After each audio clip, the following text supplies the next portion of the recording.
Hey everybody, welcome to another episode of Checkpoint XP on campus. I am your host, Norris Howard, joined alongside my co-host, as usual, Jacob Brothers from the sandy deserts of Las Vegas. Jacob, what's going on? Hello, how we doing? We are joined by two very special guest representatives from one of the best esports programs in the land. That's right, we have Ethan Iconic Wilkinson and Aiden Niles Tidwell. They are part of the League of Legends team at Maryville, one of the best. Thank you guys for joining us on the show today. Thanks for having me. Yep, good to be here.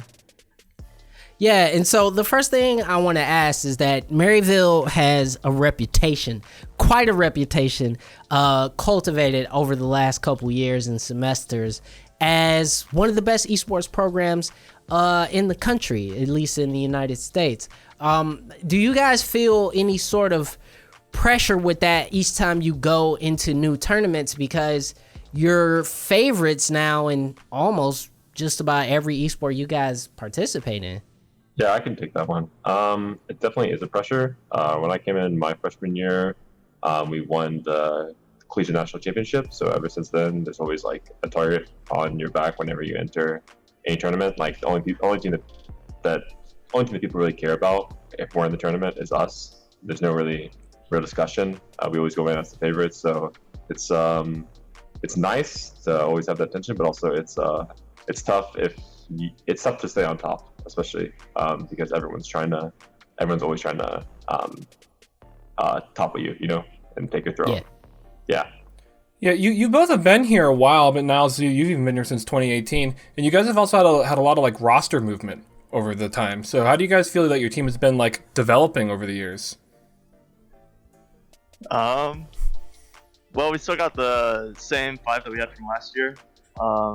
There's a couple new people on the other team, but we played all year last year, and we played during the summer with the same roster. So I feel like we've just been meshing together and just playing well recently. So I think that another reason for a lot of the roster movement is because after the 2018 season going into 2019, a lot of players graduated that have been here for a while. So there were a lot of new openings for scholarships, and after we had success, you get more funding, so more scholarships from the school. So I think there hasn't been too much roster movement. It's more just like more spots are opening for people to come in and join. Well, and does that, create an incentive for you guys to continue this run and continue to perform at a high level? Because with the collegiate scene, unlike the pros, for many people, there's a sort of a finite window that they're going to be with the team for. So does that sort of motivate you guys to perform well consistently, or is it more of a let's just have fun and do what we do? Well, I think it's a little bit of both, because obviously in collegiate, the game isn't 100% your life, right? You have to worry about your university as well as all your classes. So with the time that you do dedicate to the game is try hard, right? And it is very important, but you have to balance other things in your life. And that's what makes it different from being on a professional team, right? So we always try to have fun with it, especially like if we're playing well, we have fun with it especially. But the first priority is definitely just making sure that we're performing to our own standard, Yeah, speaking of the pros, you guys dabbled in the open division recently-ish, didn't you guys? How was that? Tell me about that. Well, we played in the Scouting Grounds tournament this summer, and we went through our trials and tribulations for sure, but in the end we took 3rd place, which is pretty decent. So yeah, not bad. It was a lot of fun. Yeah, I would also add that like in this in the circuit, there's a ton of professional players. Like people recognize, like Mike Young, for example, is playing in this tournament. A lot of players have played pro, so I think it was really impressive that out of the dozens and dozens of teams that competed all over the summer, that a collegiate program was able to take top 3. Like that's pretty crazy in my opinion.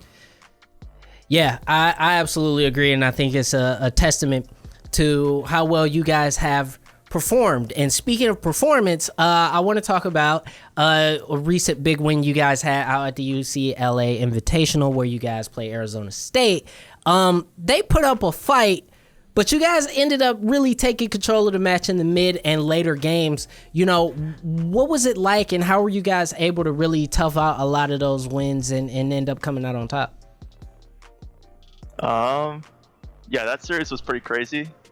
First game was, I think, a bit of a stomp, and then second game we kind of limit tested a bit. We fell behind. Not ideal, but we still came back and won. So yeah, I wouldn't say it was our cleanest series, but yeah. And speaking of that second game, Niles, you guys made a ballsy call because you guys had a attack on two lanes, two turrets, almost an inhibitor down, and you guys made a backdoor teleport that ended up winning you the game. What was the communication like? Walk us through that play, because that eventually gave you guys that game 2 win.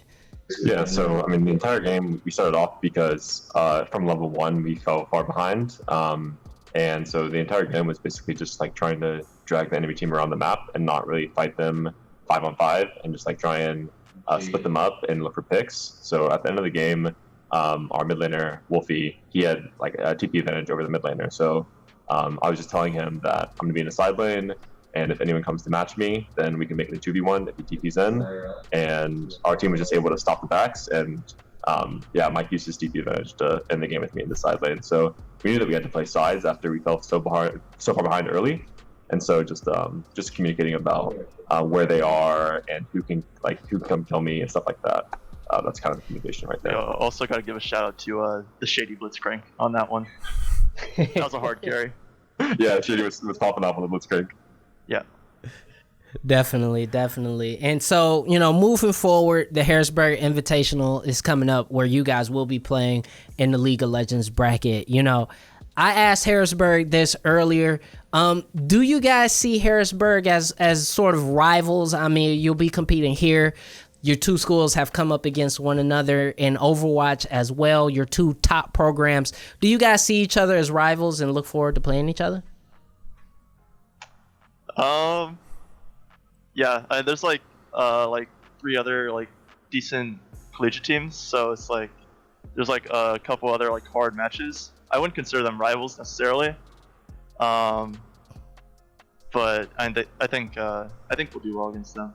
Yeah, I think that Harrisburg, I don't know what's going on with the rosters. We've scrimmed a little bit, but it seems like some of the players that I respect and are not all on the same team. So I think that the rosters that they're fielding are not competitive at all towards us. I wouldn't even consider them the second best team. I think that there are a lot of other teams that we have to worry about besides them. Who would some of those teams be? I think probably Columbia College is better than Harrisburg is, for sure.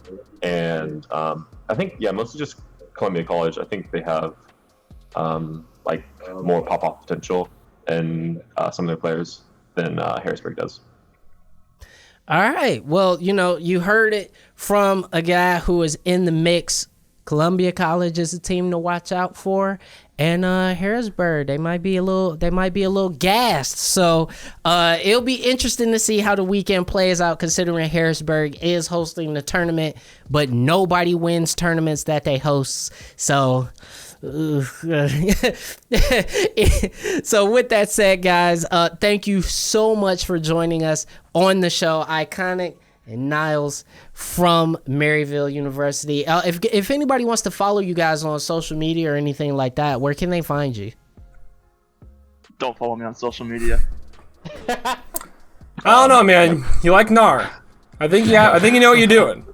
My Twitter is Niles LOL, and my Twitch is Niles Top, if you want to check that out. All right. Well, thank you guys so much for joining us, and that'll be it for this episode of Checkpoint XP on campus. Peace. Thanks for having me.